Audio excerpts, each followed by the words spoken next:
بسم اللہ الرحمن الرحیم۔ السلام علیکم عزیز طالبات، ہم نے اپنے کل کے لیکچر میں معراج نبی صلی اللہ علیہ وسلم کے بارے میں پڑھا تھا۔ اپنے آج کے لیکچر کا آغاز ہم معراج نبی صلی اللہ علیہ وسلم کی اہمیت سے کریں گے۔ معراج کا واقعہ تاریخ اسلام میں بے حد اہمیت کا حامل ہے۔ معراج کے ذریعے نبی پاک صلی اللہ علیہ وسلم براہ راست مشاہدہ کی وجہ سے ایمان کے اعلیٰ ترین درجہ پر پہنچ گئے، جس کی وجہ سے آپ کفر کو پورے اعتماد سے چیلنج کرنے لگے، کیونکہ آپ کو پورا یقین تھا کہ اللہ تعالیٰ کی مدد کی موجودگی میں دنیا کی بڑی سے بڑی طاقت بھی کچھ بگاڑ نہیں سکتی۔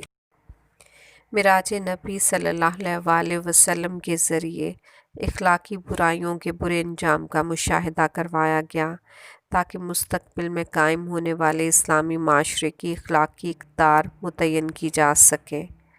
فلسطین کی مقدس سرزمین، طور سینا اور بیت المقدس کی سیاحت سے حق و باطل کے درمیان ازل سے جاری جدوجہد کی تاریخ آپ صلی اللہ علیہ وسلم کے سامنے عیاں ہو گئی، اور صرف ایک سال بعد یہودیوں اور عیسائیوں سے جو معاملات پیش آنے والے تھے اس کے لیے آپ صلی اللہ علیہ وسلم ذہنی طور پر تیار ہو گئے۔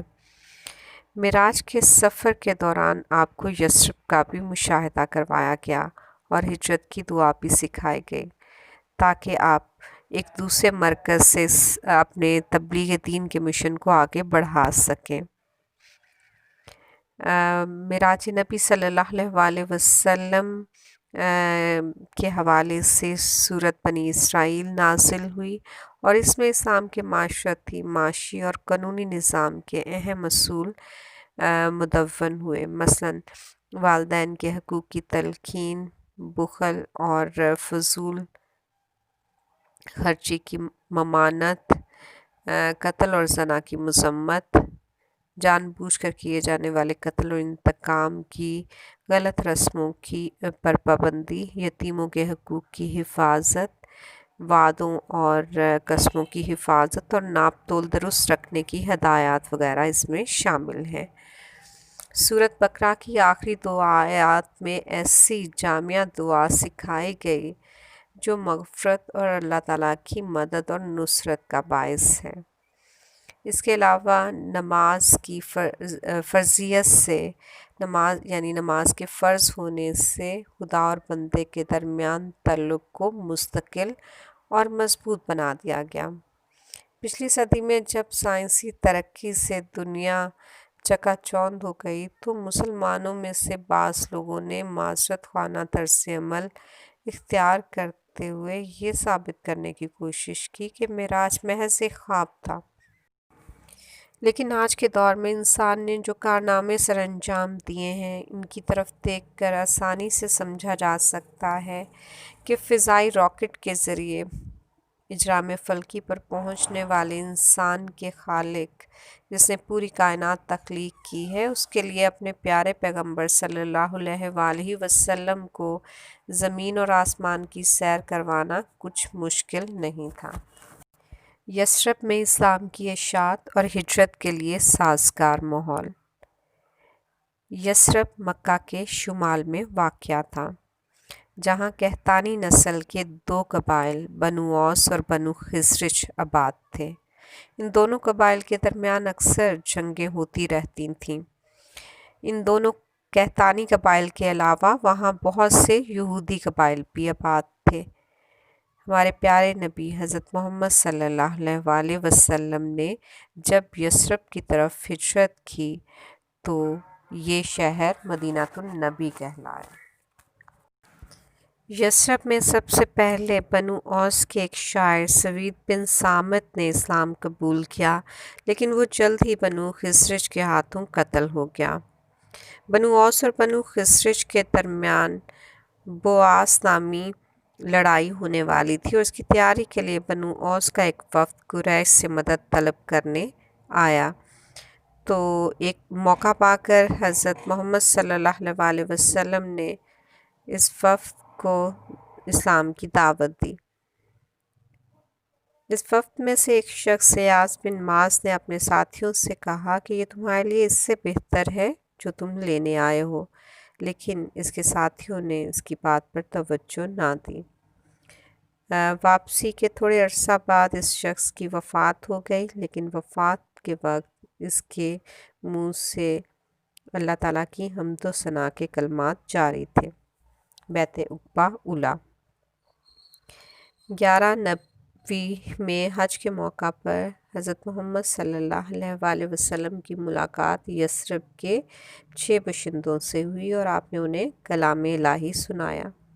انہوں نے آپ میں وہ تمام نشانیاں دیکھیں جن کا ذکر وہ یہود سے اکثر سنا کرتے تھے، اس لیے انہوں نے بے حد خوشی کے ساتھ اسلام قبول کر لیا۔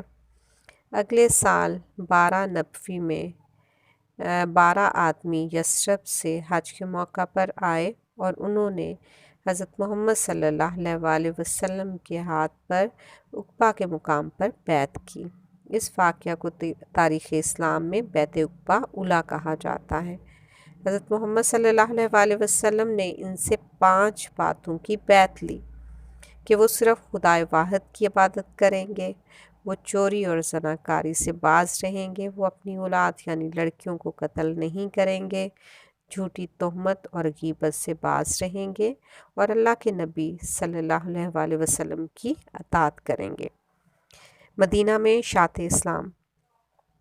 حضرت محمد صلی اللہ علیہ وآلہ وسلم نے یثرب والوں کی درخواست پر ایک معلم دین ان کے ساتھ روانہ کیے اور وہ معلم دین حضرت مصعب بن عمیر تھے جو سابقون الاولون یعنی سب سے پہلے اسلام قبول کرنے والوں میں سے تھے۔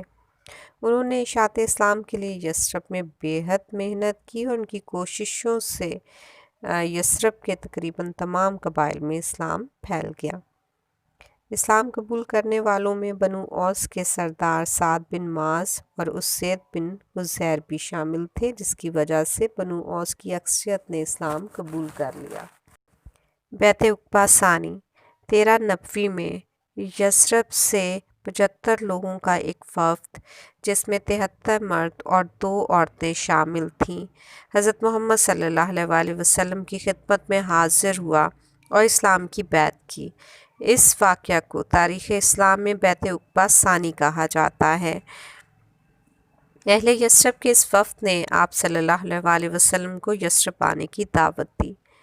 حضرت محمد صلی اللہ علیہ وآلہ وسلم کے چچا عباس جنہوں نے ابھی تک اسلام قبول نہیں کیا تھا لیکن وہ آپ کے بے حد ہمدرد تھے، انہوں نے اہل یثرب کو خطاب کرتے ہوئے کہا کہ حضرت محمد صلی اللہ علیہ وآلہ وسلم ہم میں سے ایک نہایت معزز اور ذی وقار شخص ہیں، ہم سب ان کی بزرگی اور شرافت کے قائل ہیں۔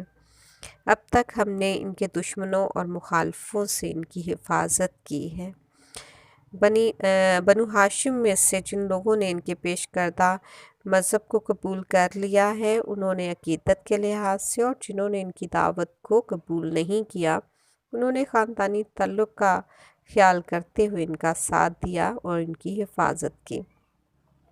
لیکن یہ اب آپ لوگوں کے شہر جانا چاہتے ہیں تاکہ وہاں سکون کے ساتھ اپنے دین کی اشاعت کر سکیں۔ اگر تو آپ لوگ ان کی حفاظت کی پوری ذمہ داری لیتے ہیں اور اس بات کا عہد کرتے ہیں کہ ان کے دشمنوں سے لڑیں گے اور کسی بھی قیمت پر ان کو ان کے مخالفین کے حوالے نہ کریں گے تو آپ انہیں ساتھ لے جائیے۔ اگر آپ ایسا نہیں کر سکتے تو ابھی صاف انکار کر دیجیے، کیونکہ سب سے بہترین بات وہی ہوتی ہے جو سچی ہو۔ اس وقت یہ ہماری حفاظت میں ہے اور ہم ان کا پوری طرح تحفظ کر رہے ہیں۔ یہ نہ ہو کہ آپ اس وقت تو انہیں اپنے ساتھ لے جائیں اور وقت پڑنے پر ان کو اکیلا چھوڑ دیں۔ یہ بات بالکل ٹھیک ہے کہ آپ لوگ جنگ و حرب میں ماہر ہیں، لیکن آپ کو اس بات کا خیال رکھنا ہوگا، اس بات کو اپنے ذہن میں رکھنا ہوگا کہ حضرت محمد صلی اللہ علیہ وآلہ وسلم کو ساتھ لے جانے کی وجہ سے آپ کو سارے عرب قبائل کے ساتھ جنگ مول لینا پڑے گی، اس لیے آپ جو کچھ بھی کریں خوب سوچ سمجھ کر کریں۔ حضرت عباس کی اس تقریر کے بعد ایک انصاری حضرت کعب رضی اللہ عنہ نے یقین دلایا کہ ہم آپ کے ہر حکم کی تعمیل کریں گے، اور درخواست کی کہ آپ صلی اللہ علیہ وسلم خود ارشاد فرمائیں کہ آپ کیا چاہتے ہیں۔ حضرت محمد صلی اللہ علیہ وسلم نے اس وفد سے دراصل باتوں کی بیعت لی: چستی اور سستی دونوں حالتوں میں اطاعت رسول، تنگی اور فراخی ہر حالت میں اللہ کی راہ میں خرچ کرنا، امر بالمعروف اور نہی عن المنکر یعنی بھلائی کا حکم دینا اور برائی سے روکنا، بغیر کسی ملامت کی پرواہ کیے اللہ کی راہ میں جہاد کرنا، رسول اللہ صلی اللہ علیہ وسلم کی اس طرح حفاظت کرنا جس طرح اپنے بیوی بچوں اور گھر والوں کی حفاظت کی جاتی ہے۔ اس موقع پر عباس بن عبادہ نے انصار مدینہ کو تنبیہ کرتے ہوئے کہا کہ اگر تم لوگوں کا یہ خیال ہے کہ وقت آنے پر تم یہ بیعت توڑ دو گے تو یہ بہتر ہے کہ ابھی بیعت نہ کرو۔ اگر تم اپنے عہد پر قائم ہو کہ خواہ کیسی ہی مصیبت آئے تم حضرت محمد صلی اللہ علیہ وسلم کا ساتھ نہ چھوڑو گے تو پھر بے شک بیعت کر لو، کیونکہ اسی میں تمہارے لیے دین اور دنیا کی بھلائی ہے۔ انصار مدینہ نے بیک زبان جواب دیا کہ ہم نے ان سب باتوں پر غور کرنے کے بعد ہی بیعت کرنے کا ارادہ کیا ہے۔ ایک انصاری نے سوال کیا: یا رسول اللہ صلی اللہ علیہ وسلم، اگر ہم اپنے عہد پر پورے اترے اور اپنی بیعت پر قائم رہے تو ہمیں کیا معاوضہ ملے گا؟ آپ صلی اللہ علیہ وسلم نے فرمایا: جنت۔ سب نے بیک زبان کہا کہ ہمیں یہ معاوضہ منظور ہے، اور اس طرح 73 مردوں اور 2 عورتوں نے اسلام کی بیعت کر لی۔ انصار مدینہ نے آپ صلی اللہ علیہ وسلم سے ایک شرط بھی منوائی، اور وہ شرط یہ تھی کہ جب اللہ تعالیٰ حق کو فتح عطا فرمائے گا تو آپ صلی اللہ علیہ وسلم واپس مکہ نہیں جائیں گے، اور آپ صلی اللہ علیہ وسلم نے فرمایا کہ تم مجھ سے ہو اور میں تم میں سے ہوں۔ آپ صلی اللہ علیہ وسلم نے یثرب میں دین کی اشاعت کے لیے بنو اوس میں سے 3 اور بنو خزرج میں سے 9 نقیب مقرر فرمائے۔ جب کفار مکہ کو عقبہ کے مقام پر ہونے والی اس خفیہ کانفرنس کی اطلاع ملی تو انہوں نے اہل یثرب کو تلاش کرنے کی کوشش کی، لیکن وہ جا چکے تھے۔ صرف سعد بن عبادہ ان کے ہاتھ آئے، اور ان ظالموں نے انہیں بہت زیادہ پیٹا، یہاں تک کہ ان کے قریشی تعلقداروں نے آ کر انہیں چھڑوایا۔ بیعت عقبہ ثانی کے بعد کفار مکہ نے حق کو مٹانے کے لیے پورا زور لگایا۔ حضرت محمد صلی اللہ علیہ وسلم نے اپنے ساتھیوں کو مدینہ ہجرت کرنے کا حکم دیا، اور اس طرح مومن ایک ایک کر کے مدینہ کی طرف ہجرت کرنے لگے۔